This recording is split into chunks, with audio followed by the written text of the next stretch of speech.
अनेक दिन है बाहागर है पुओ झीटी है ना चलतु जगन्नाथ महाप्रभुंर श्रीमंदिर को जीवा गरुड़ पाखे गोटे कदली आज्ञा भोग करेंगे से झीटी कदलीटे भोग करी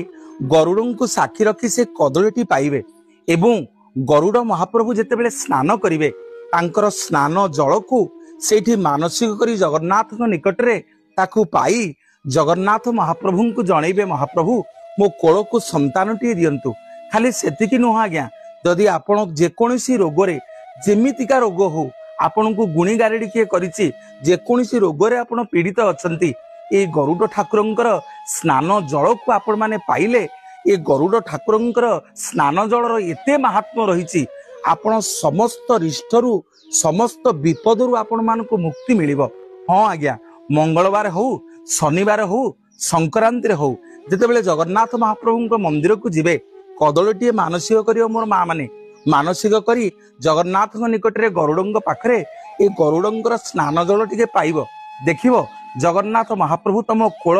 निश्चित भाव में पूर्ण करेंगे जेकोसी रोग हो गुणी गारेडी हो सी जहाँ भी हो ए गरुड़ स्नान जल एते महात्म्य अच्छी गरुड़ स्वयं जी जगन्नाथ को निज मथा पर बसई स्नान जल को पाइले सबु विपद मुक्ति मिलिबो